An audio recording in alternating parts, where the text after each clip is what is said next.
whakaalo whalai atu ko lasana so ni holo mai hanei hato turu ato wala tala tutupu ke lata mai PCN News.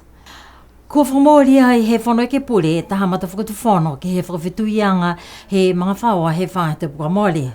Mahuinga e whakatu whanau tuhi nei ke he pui anga he tau tunuhia mo e tau lewe ki anga ke tau tangata he mga whaua. Hane Esther Bawehi mo e tau wala tala ia.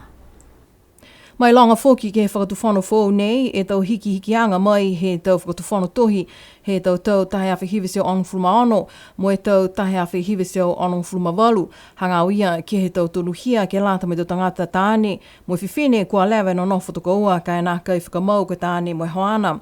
Pese ni kua maua e tonuhia ke no nofo toko ua, kai manako anga ia ni, e tau lilifu he whanau ke pole ke matutaki, e whakaonganga he kupu ne whakaonga he tau langi sea, puke tau tangata pahalangi ia ne whakingoa ko e maupauli ke whakaliliwa ki e kupu ne whakingoa whakapalangi ko e de facto relationship.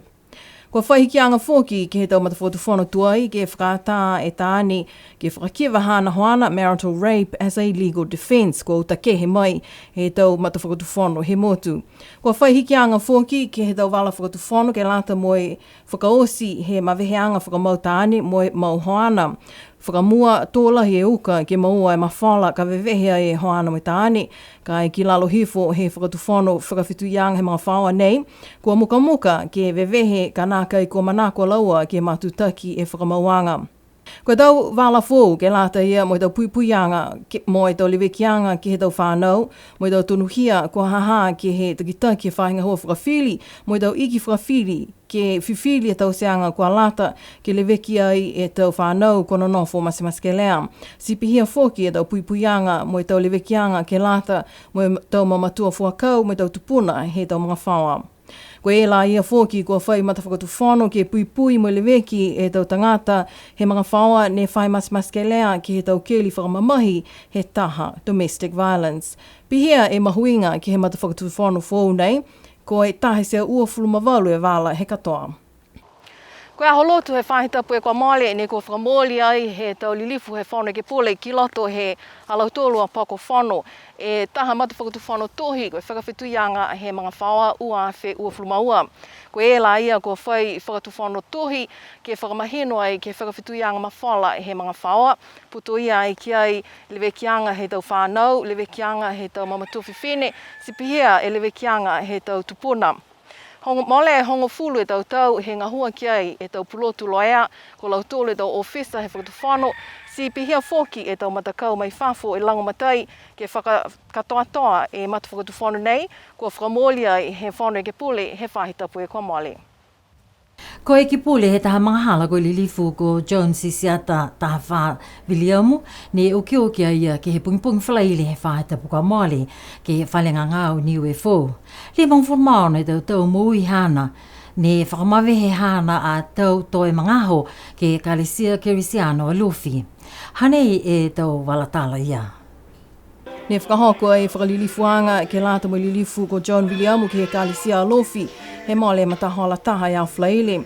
Kua whakamatala e hana tungane ko tō masi tālangi e matuhianga he mga whaua ke hana whahe matua tāne. Whakamatala e hana a tau whānau ko Narita Williamu tāhanga, Clayton Williamu sipihia. Mo taha he hana tau moko puna ko Ila John Williamu, mo hana whoki a whingona ko Leilani Williamu. Kua whakatoa ai he hana toko ua ko Dimitri Williamu e tau whakamatalanga ke he tapua kianga. Ko lilifu ko John Williamu, ko e ke pule motu ai a hiwa e tau ni ngahua ia ke whanu ke pule. Ka mata he tau ua awhi hongfulu mataha ke ua awhi ua fulu. Ko i ki pule whiwhine ke tolua ki ia he whakatu whanu Niue. Ko i ki pule ia ke whakatu whanu he palimia ko au kioki, ko lilifu ko Sir Toke Tālangi. Mo he tau ua awhi hongfulu mataha ke ua awhi hongfulu mawha. Ko ia ko i ki pule he whahe malolo seno, whahe ngahu whakamotu. Mo i ki pule whokia ia ke whahe whakapuloa. Mai longa i BCN News, ko whai mngaho he tatalu e lilifu ko John Williamu, ka nā kai manako ia, ke whinauti ke motu ko Nisilani, ke kumi langa tau ke tau e ki kafo, ko hana ni a manako ke nofo, mo e hana tau whanau, mo e tau moko puna he motu. Toka hifo he lilifu ko John, taha wha Williamu, hana toko ua ko Dimitri, mo e halaua tau whanau toko 5, mo e hongfuluma 5, e tau moko puna.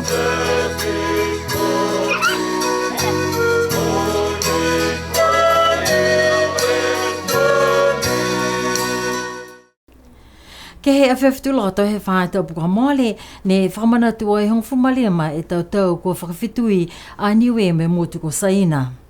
Tōlahi e fulufulu ola mo e whiawhia e a whiawhi, ko mai ke tau lilifu mai he motu ko saina, mo Niue pihia mo e tau tangata he motu, ke he whakawhiawhia mo e whakamanatu e maweheanga he tau motu ne ua, mai he tau ua awhi me fitu, ne kua whakamau e whakawhitu ianga ha Niue mo saina kia e. Hanei a Saraya Mangawa mo e tau walatala ia. Kahoko ke whale tali whenonga Sinek Matawai Resort ki Tamkautonga la he mahuinga e aho ko mai kia ia Ambassador he People's Republic of China Wang Xiaolong mai hana matakau whenonga ke whalataha tu ke tau whakawhiawhiaanga. Ke he hana whamatalaanga ko mai ke e palimia tangilangi ke whakakise fōki hana makaukau he wangahau motu saina.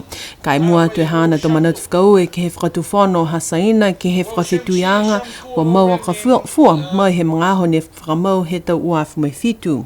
Ke he whenonga ne kua hoko mai paua ke whakawhitui mo tau tōru ke he whiawhinei. Mai longa whoki ko lau tōru whoki. Ne whakatupe ai, e hatu tōru a whiawhia ke he a whiawhinei.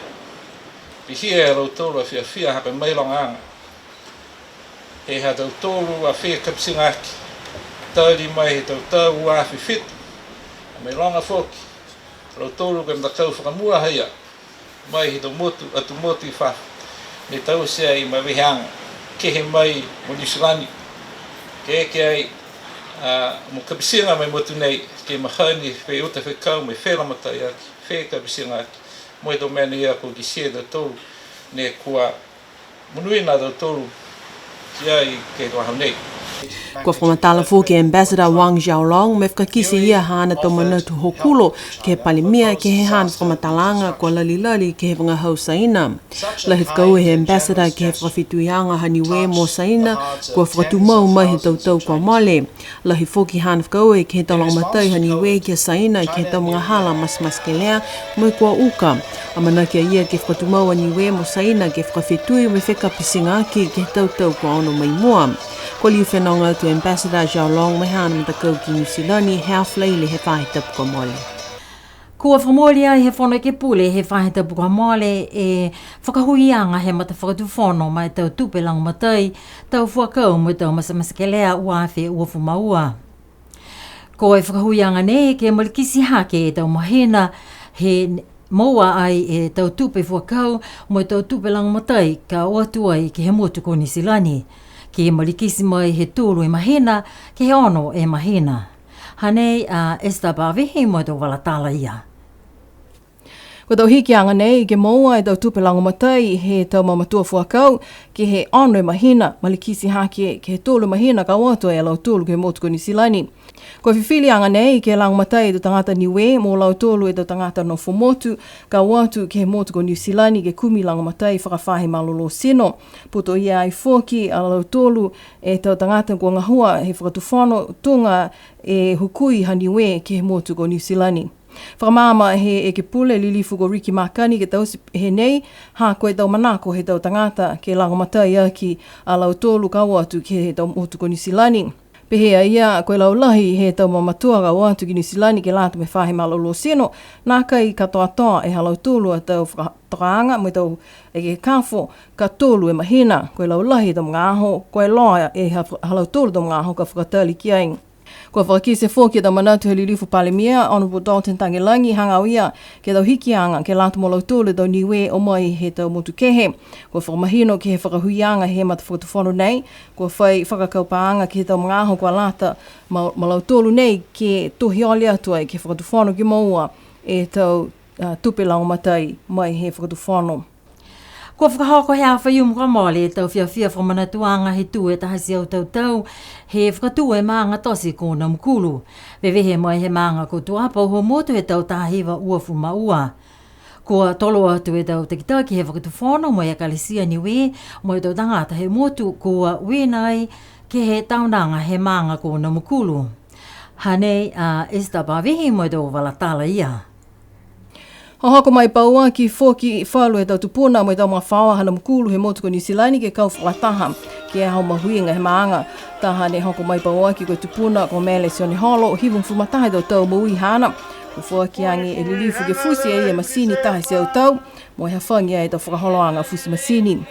Mahuinga lahi ke he tau nanga e tau manatu whakaue mai he tau iki he motu mo e tau takitaki e kalisia Niue ke ulu motua mo e ke pule he maanga lilifu ko Jack Willy Lipitoa mo e hana tuko ua ko moka ke he tau longa kua fua e lau e tau ngahua mai maanga ko na mukulu.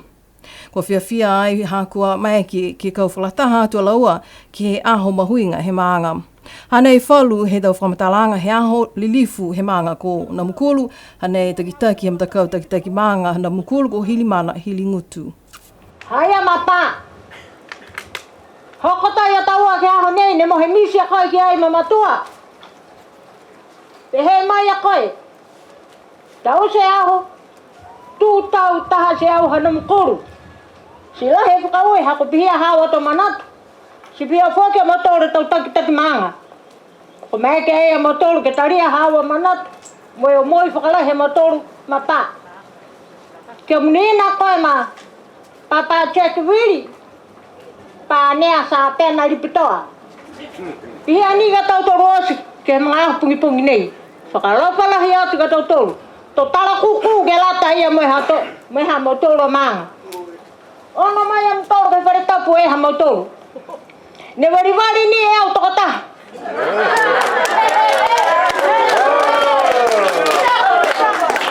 Wari ni e au tokota. Kamata mai he mtapotu e. Hoko mai he mtapotu po.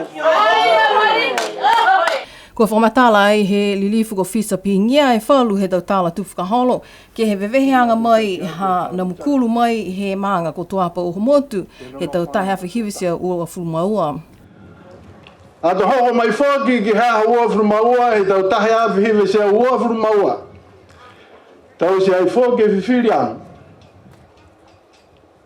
ke kamata tāmata ai e maanga. Ma hiki whanu whakahanga ki hoko mai ki lalo nei, ke tata, ke mata he tai. E kamata anga haia he tau tala tupu whakahoro, ki he tau matu takianga. Mai o mai ai a tau tōru, mai hoko mai ki he aho nei, kua whakamori ai e manako he tau tupuna. Uhoaki, mua ma Jack, ma maka. Ko hoko sia ki he whakamanatuanga nei, tahe se au tau, ki he maanga. Ui tulo whoki ki am tōru kua mai, ki he whakamanatu. Whakamatala whoki taha he tau holonga, he tau tupuna, ne tā mata e maanga ko na mukulu he tau tahe awhi hiwisia ufumaua, ko Mrs. Ente Kaukasi Jackson, hoko mai paua ki whoki ia, ke kau whakataha ki tau whiawhia. Panato ki whakakisi whakamua pehe kuau, mai haka tau whaat. E tau lafu, tutupu mai au mautolu, e kau ko kinitoa. Ua aki, ko makakona, ko hi whaanga ia longoa neo he ahne, whakatue loto le maanga. Mai he mautolu matua ko tuapa. Si whanawhana osi na mautolu, tohi e tau mamatua, tohi ni pehe ko tuapa. Ai ko na muku, tahane maanga he moia. Ka kua manatu pihia e tau mamatua ia, ko longoa neo e tau leo, kinitoa, makakona, liuka iha, ko haka tupuna haia. Ka aho nai, longoa na mahina ko tahe siau. Si lafi ki lunga, ke tau mamatua whakawhikau, ne whakawhikau ke maanga nei he tau waha ia. Ka mataanga he whakatū mai, e maanga mai, he matua ko tuata. Si manatu pehe, ai mapaki e wala kumesi. Na matolu kumesi ma whai matakainanga ko whisa. Matolu. Ai mai ki tū, koe tūngi lato vela laia, si mai ki mea ki osi. Ka kumesi, pese ni he pehe kupu, wala kumesi, nā kai. Mau ngaia, mau e kumesi ia. Ai mai ki tahi ki riti. Ato he laka hai, hele kiri pālenga, ma hele laia. Ko whakamanuina whoki a taha pepa ko tohia pauanki ke taha pulotu he motu Ko ia foki ne whia ki haki ke maanga ko na mukulu ko Perfa li Simoni tanga hai ke he mga hala he tau tau tahe awhi hiwe seo whizung fulmaua ke he tau tau tahe awhi hiwe seo walung fulmalima ne ngahua a koakua i hana tau matua ko li Simoni mō tu whakala langalunga mai he maanga ko awa selling. Ko tuku atu ai ki a Lady Fifita Tālangi ke fua ki atu ai e tau papa nei ke he whalua tau lilifu he aho. Ko ia fōki taha e tau holonga he mga whawa a koako lipitoa. Mo e tau tupuna ko Meleina mo Namua. Ko e tau a koako whakamua he maanga ko na mukulu ke he tau mga hala tahe awhi hiwe seo uwhulumaua. Ko ole atu fōki Lady Fifita ke he whakatufano ke lau matai ke he tau whangapepa penei ke to hiai e tau tāla tupu whakaholo he tau maanga. Ko talia fōki he palimia li lifu ko Dalton Tangilangi ke lau matai he whakatufano. Ringa koe mahuinga nei. Tunga ni e whai tu tāla mai he tau whakatufano i tua ke he mahani he tau whakamauanga. He tau pepa wakai. Mai loa ai he tau atu hau mai he tau ahu i mua. Ke he tau ngā hua uka, he tau taki tō taha, he motu mai tau maanga. Tunga ni ne ore mai, he matua li lifu ko whita, whia whutu whanu ke ramatai ki tō whakamena bihinei. Mai longa fōki e BCN News ko fuanki ai he lilifu ko Jack Willie li pitoa mai hana toko ogo maka, tahe seo e tau punu povi tolu pauna ke lata i moe aho. Koe katoa he tau tupe ko maua ai, mai he aho whaiumu, la lafi atu ai ke he tau tupe, he tau pokianga he aho tapu, koe whango fulmatolu e tau awheta alam. Ko e aho lotu he whahe tapu kua mole, ne kamata i e taha whakakoanga ke la tamai tau o whisanga hua he whahe hua malolo sino. Hanga uia ke he tau tuhi whakamau laboratory certification, pihia mo i sivianga vai he motu. Ne whenonga mai e tangata he whahita puka mole, mai he matakau Secretariat he Pacific Community i Fiji ko e Scientisi Metikolo ko te puka toata ke e takitaki e tau whakaholoanga nei. Hanei Sauraya Mangawa mo e tau walatala ia.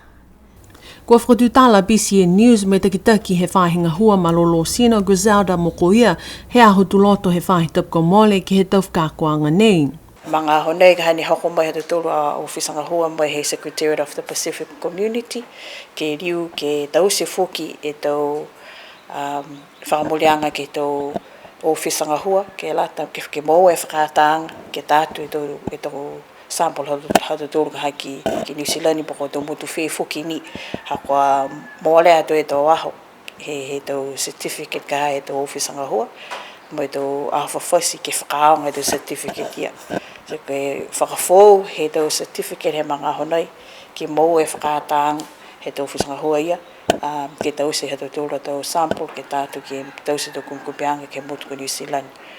Ko e whakakoanga whakamua ia whoki ne tau se olai me tau matakainanga mai he quarantine, whainga hua he agriculture.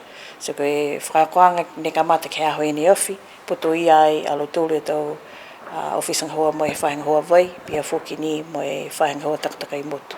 Ko e ono anga ke he rewikianga he vai he tau tūre i mutu, pia whoki ni mo tau pohala ki tau se tau sivianga, ki tau se whakahako tau sivianga he tau tūre ki moa mai e tau whakakisianga ko tūnu mai hako ki he tuanga he vai he tau tūre mutu. Si mahuinga lai he tau whakakoanga nei, ai mga honai ki hoko mai aia ke tokalonga ka hei tau whisaka tau se halo tūre te whakakoanga ke tahe mga ho.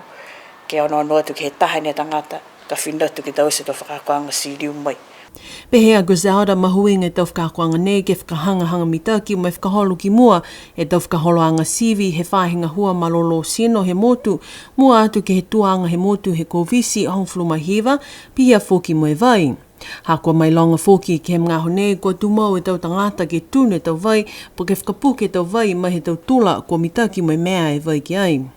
Nā kaila liu e vai te tau kai ke sivi e ka he koata whakahiku e ke si e tuanga mori he tāwana he vai he motu kai o mai ni te tau pohala kai mau ngai ni kai mena wha ni matakawi ne whare ko tu mau te tau so ka matakawi e ka tau tula tuai na ko fita te e hi mai tuai e tula si mua te mga ka pe vele la si longa do moko ka pe mai lote vai kai to hoko hai mangaho ke whakamopopo do sivianga to moa moi mahino to no mela ke mga to whakakisanga ke mga honi ke tuanga e vai to rembutu. Ko ngā hoa e whakatuwhono ke taha whakaholoanga ne whakahingoa whakapiritania ko e Development Financing Assessment Report ko e DFA. Ka mata mai he matauru he mahina nei ha Novema ko mai ke APCA News ke whakatutala mo ia ko i ki pōle he tupe ko lilifu ko Crossley tātui hangau ia ke he whakaholoanga nei. Hanei whalu a tau walatala ia. Mai he tā whakailoanga whakatuwhono me whalu a tau matakaunga hua ki whafo he ahawalu he mahina nei ha Novema tō mai ke e whakaholoanga nei ke langmatai atu ke whahe tupe. He whakatuwhono me whalu a tau puhala ke asihake e taunga hua ke tau liwekianga tupe he motu. Whakatutala PCA News mo ki pule he tupe lilifu Crossley tātui he whahe tau pukamole ngau ia ke he whakaholoanga nei. Koe ka kano mahuinga haka manako he kautaha he laulangi United Nations ni whakaholo lo tūru e whakaholoanga Sustainable Development Goals. Koe tau tōrianga tō mutanga hua ke he tau motu taki tō taha ke kisia kua bonuina i tō tangata usi. Ai whitaha ke toka ki tua, no one is left behind. Moi he tō walatunga ke maue vai, ke inu, mo e whakaonga i mga whaoa, po ke maloro hila. Balanga tu foki he whauru he tau mata ngā hua. Si mahuinga pihe manako he United Nations ki kisia ko whakatoka whamtaki he tau motu tunga tau tōru e puhala ke mua tupi. Ke ua maheu whanoa hai e tau aere he tau tōru ki whafo ka whiro ake tau whahinga hua mai whakatu whano ke horo mitaki tau whakatotalanga. Pehe mai e ki pule lilifu ko tātui ke PCA News, kua lata ke o nona whakamakutu e whakatuwhono ke he tau whakatokanga National Development Plan he motu ke whaitau seanga kua whakafou. Mahuinga ke la lafi ki ai hako pitahini e whakamori tunga ia e piwhirianga he tau tikitaki he Pasifika. Ko whitahe whakamori he tau tōru a tikitaki, a roa mo lau tōru tau tikitaki he Pasifika. Ko he tau tōru mini ke whakangahua ka hae e wala ia ke kisia kua tuku ki roto fuki he palana mutu ho tōru. Pihia ni SDGs mo e Samoa Pathway. Hua tu fō ke PCA News ke hiki pule ke hana o nonoanga ke tau whakatutalanga fōu mai he COP uafurumawhitu kua Māori. Ko moua e Loss More Damages Fund ke lata mai tau motu ne wha masamas ke lea he tau hiki anga matangi mo e kua lauia he tau a wha. Ko e ahu lotu he whae tau puka Māori ko mai ke a Niue kau whalataha mo e hongwhurma wha e tau atu motu he Pasifika ke whakatu e taha maweheanga fōu ni whakahingoa ko e Pacific Regional Inclusive Education Review. Mahuinga e maweheanga ne ko mai ke langmatai atu ke he tau whanau mua atu ke lau tūlu kua whai disability mo lau tūlu kua nakai o atu ke he tau aonga ke moua e lau tūlu e tau whakakoanga mitaki. Kua whakatū e Pacific Regional Inclusive Education Review ke maua taha māmaanga laulahi he tau whakakoanga ko puto ia o si e tau whanau ki ai he Pasifika.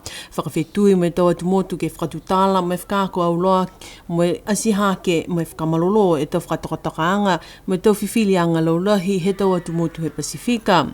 Mai he tau whakatokatakaanga e tau mata whakatuwhono me tau ngahua ke puto ia o si e tau whanau ke he tau whakakoanga ko mai ke maweheanga ne ke whakakise me asihake e tau puhala ko mai ke o si e tau whanau ke mau e tau whakakoanga. Pehe mai ki pule he potaanga he tau whahinga hua mai tau tangata lilifu sauni tongatule. Mahuinga e tau whakakoanga ke putoia o si e tau whanau ha koe taha wala he hatu tolu a anga whakamotu ke leveki mo asihake e tau whanau ha tau tolu ke eke mo tau tangata iluilo mo i kua loto matala. Koe ki pule tongatule ko ia fōki e takitaki tūwhono he Pacific Inclusive Education Task Force mo i kua mana ki ke whatu e taha maweheanga fōki ne whakahingoa. Let's all work together to make it happen. Kua ki sia fōki ke he whahi tapuka mole ke he aonga pulotu USB paliasi ne whakahoko e taha whakakoanga ne tausia ke he whae aho. Takitaki mai whakamau popo he whahi potaanga he tau whahinga hua mai tau tangata mai UNICEF e tau whakakoanga nei kua whakamarapatu ke he Child Sensitive Social Protection. Whakatutala PCA News me taha he tau tangata whakaako mai he UNICEF Ranesh Prasad hangau ia ke he tau whakakoanga ia. Pehe mai ia lahi e mahuinga e tau whanau ke leveki whakaako o whaofa mai sihake mai he lo halo tolu tau waha whanau. Ha koe mea na to e ke lo tolu koe tau takitaki mai koutu hea hunu iha. Lahi e matalahi he matakau Niue powerlifting ne whenonga atu ke tau whiua Oceania World Powerlifting ne whakahokoki me Laponi he matauru he mahina nei ha Novema. Kua koutu me maua e fitu e pine a ulo mo he taha e pine a pakula he katoa. Whakau e he tangata Liveki ko e team manager he matakau ko Emma Kampala ke he tau ata ko mai ke whakakisi atu he mangaho nei. Hane e tau walatala ia. Whai pene olo he whata whiwhine hong whumafitu tau haana he mui ko Chrysaline Sipeni ne koutu kiai. Koutu fōki alentano ki he ua e pene olo pia fōki kia ia hong whumawhai tau he mui ko Ailani Mautama ne ko koutu ki he taha e pene olo mai taha e pene apakula. Mai he tau whakatutalaanga me tangata whakaako coach ko Alentano Puliosi mo PCN News ke tau mga ko mole pe he mai a ia nā kai whailang matai a lau tolu ne maua mai he matakau sipote he motu ko Niska ke whakatupe ha lau tolu e whenonga. Hako mai longa foki nā kai la whakamai longa e whiua sipote powerlifting koe taha sipote pauaki ke whiua Commonwealth Games. Hane e matakau ke he maanga ko Kalana i Nisilani ke he mga honei mo e kua amanaki ke liliu mai ke he motu mo he lau tolu a tau koutu kua monuina mai he Oceania Powerlifting Championships. Se pena hatu tolu a tau walatala tutupu ke lata ia mo e awhiawhinei, no nofua mo e monuina e pōtoli whalewea tau tolu ke whae tapu kahau.